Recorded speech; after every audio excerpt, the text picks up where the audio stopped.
Hello, everyone, and welcome back to English. You should have, at this time, gotten set up with your highlighters, getting ready to follow along to Rowing the Bus.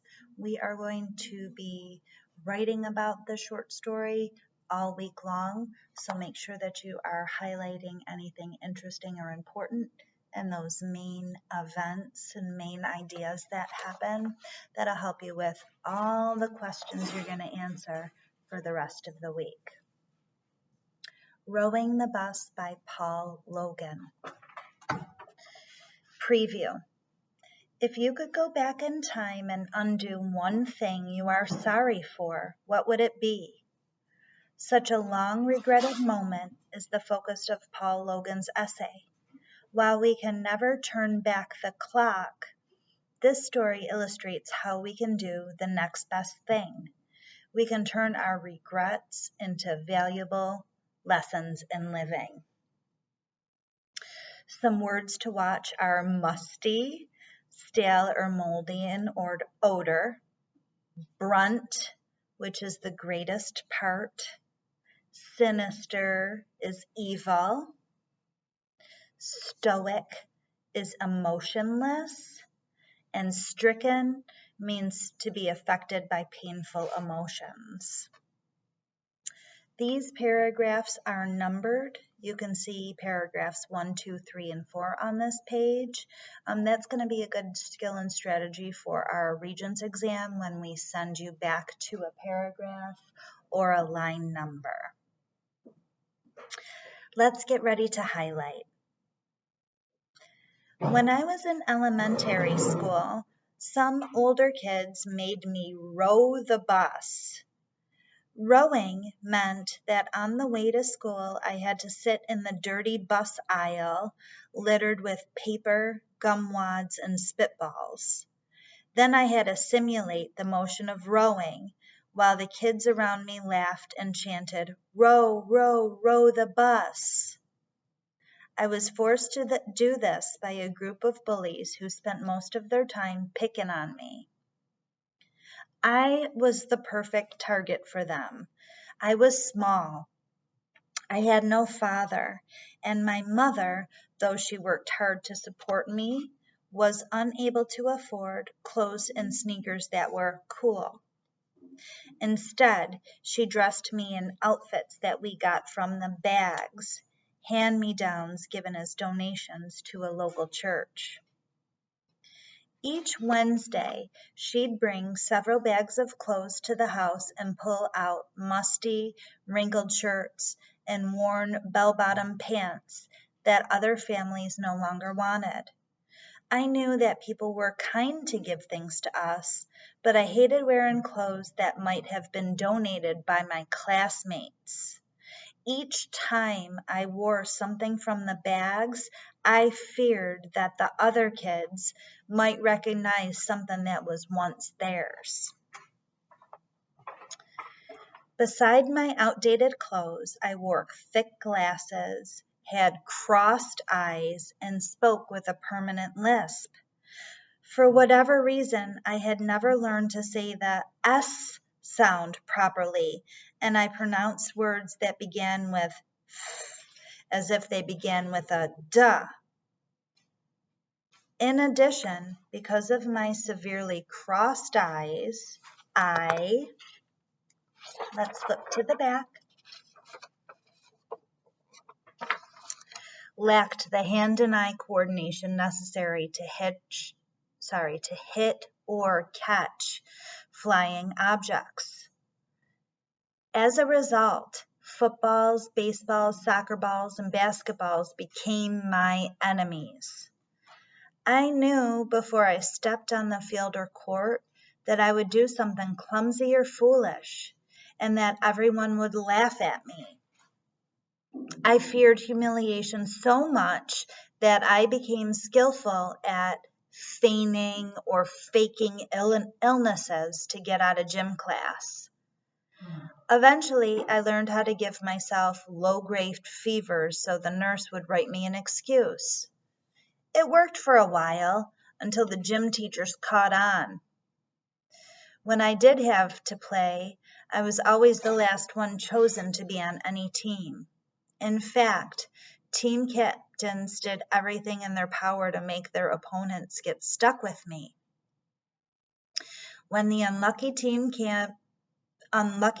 captain was forced to call my name, I would trudge over to the team, knowing that no one there liked or wanted me. For 4 years, from 2nd through 5th grade, I prayed nightly for God to give me school days in which I would not be insulted, embarrassed, or made to feel ashamed. I thought my prayers were answered when my mother decided to move during the summer before 6th grade. The move meant that I got to start 6th grade in a different school, a place where I had no reputation. Although the older kids laughed and snorted at me as soon as I got on my new bus, they couldn't miss my thick glasses and strange clothes. I soon discovered that there was another kid who received the brunt of their insults. His name was George, and everyone made fun of him. The kids taunted him because he was skinny. They belittled him because he had acne that pocked and blotched his face, and they teased him because his voice was squeaky. During my first gym class at my new school, I wasn't the last one chosen for kickball. George was. Okay, let me stop and come out of the text real quick. Our author, Paul, was bullied really, really bad. And he got very excited when his mom said that they were moving, like this could be like a fresh start for me. And he was kind of happy when he got to his new school because he found that the kids at the new school already had somebody that they were bullying, and his name was George. Okay, let's find out what happens with George and our narrator, Paul. Heading back to paragraph 7. George tried hard to be friends with me, coming up to me in the cafeteria on the first day of school. "Hi, my name's George. Can I sit with you?" he asked with a peculiar squeakiness that made each word high-pitched and raspy. As I nodded for him to sit down, I noticed an uncomfortable silence in the cafeteria, as many of the students who had mocked George's clumsy walk during gym class began watching the two of us and whispering among themselves. By letting him sit with me, I had violated an unspoken law of school, a sinister or an evil code of childhood that demands there must always be someone to pick on. I began to realize 2 things. If I befriended George, I would soon receive the same treatment that I had gotten at my old school. But if I stayed away from him, I might actually have a chance to escape being at the bottom. Within days, the kids started taunting us whenever we were together. "Who's your new little buddy, Georgie?" In the hallways, groups of students began mumbling about me just loud enough for me to hear. "Look, it's George's ugly boyfriend." On the bus rides to and from school, wads of paper and wet chewing gum were tossed at me by the bigger, older kids in the back of the bus. It became clear that my friendship with George was going to cause me, flip the page, several more years of misery at my new school. I decided to stop being friends with George. In class and at lunch, I spent less and less time with him. Sometimes I told him I was too busy to talk. Other times I acted distracted and gave one-word responses to whatever he said. Our classmates, sensing they had created a rift or a problem between George and I, intensified their attacks on him. Each day, George grew more desperate as he realized that the one person who could prevent him from being completely isolated or alone was closing him off. I knew that I shouldn't avoid him, that he was feeling the same way I felt for so long, but I was so afraid that my life would become the hell it had been in my old school that I continued to ignore him. Give me one sec, guys. Excuse me, study hall. The bell's going to be ringing in about 2 minutes. Okay, so if you guys use the laptop, just log off, okay? Thanks, sorry, guys. Paragraph 10. Then, at recess one day, the meanest kid in the school, Chris, decided he had had enough of George. He vowed that he was going to beat up George and anyone else who claimed to be his friend. A mob of kids formed and came after me. Chris led the way and cornered me near our school swing sets. He grabbed me by my shirt and raised his fist over my head. A huge gathering of kids surrounded us, urging him to beat me up, chanting, "Go, Chris, go!" "You're Georgie's new little boyfriend, aren't you?" he yelled. The hot blast of his breath carried droplets of his spit into my face. In a complete betrayal of the only kid who was nice to me, I denied George's friendship. "No, I'm not George's friend. I don't like him. He's stupid," I blurted out. Several kids snickered and mumbled under their breath. Chris stared at me for a few seconds and then threw me to the ground. "Wimp, where's George?" he demanded, standing over me. Someone pointed to George sitting alone on top of the monkey bars about 30 yards from where we were. He was watching me.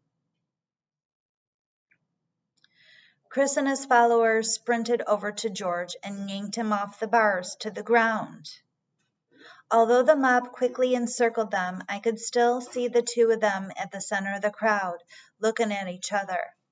George seemed stoic, like he went blank with his face, staring straight through Chris. I heard the familiar chant of "Go, Chris, go," and watched as his fists began slamming into George's head and body. His face bloodied and his nose broken. George crumpled to the ground and sobbed without even throwing a punch. The mob cheered with pleasure and darted off into the playground to avoid an approaching teacher. Chris was suspended, and after a few days, Georgie came back to school. I wanted to talk to him, to ask him how he was, to apologize for leaving him alone and for not trying to stop him from getting hurt. But I couldn't go near him. Filled with shame for denying George and angered by my own cowardice, I never spoke to him again. Study hall, do you want to push your chairs in and line up? James, just don't go into the hallways, okay? See you a second.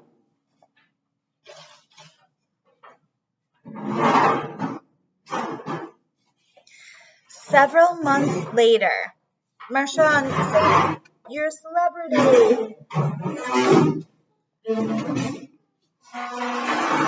Several months later, without telling any students,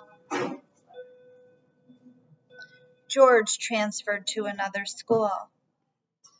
Once in a while in those last weeks before he left, I caught him watching me as I sat with the rest of the kids in the cafeteria.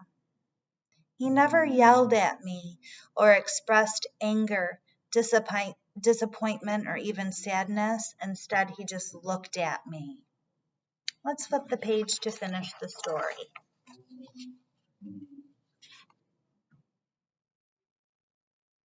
Paragraph 16. In the years that followed, George's silent stare remained with me. It was there in 8th grade when I saw a gang of popular kids beat up a 6th grader because they said he was ugly and stupid.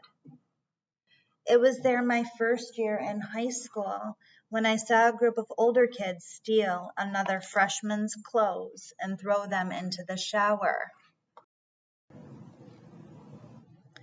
It was there a year later when I watched several seniors press a wad of chewing gum into the hair of a new girl on the bus. Each time that I witnessed another awkward, uncomfortable, scared kid being tormented, I thought of George, and gradually his haunting stare began to speak to me. No longer silent, it told me that every child who is picked on and taunted deserves better, that no one, no matter how big, strong, attractive, or popular, has the right to abuse another person. Finally, in my junior year, so 11th grade, when a loudmouth, pink-skinned bully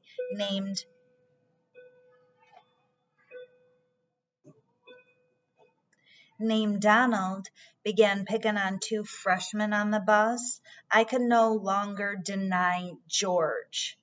Donald was crumpling a large wad of paper and preparing to bounce it off the back of the head of one of the young students when I interrupted him. "Leave them alone, Don," I said. By then, I was 6 inches taller and, after 2 years of high school wrestling, 30 pounds heavier than I had been in my freshman year. Though Donald was still 2 years older than me, he wasn't much bigger. He stopped what he was doing, squinted, and stared at me. "What's your problem, Paul?" I felt the way I had many years earlier on the playground when I watched the mob of kids begin to surround George. "Just leave them alone. They aren't bothering you," I responded quietly. "What's it to you?" he challenged.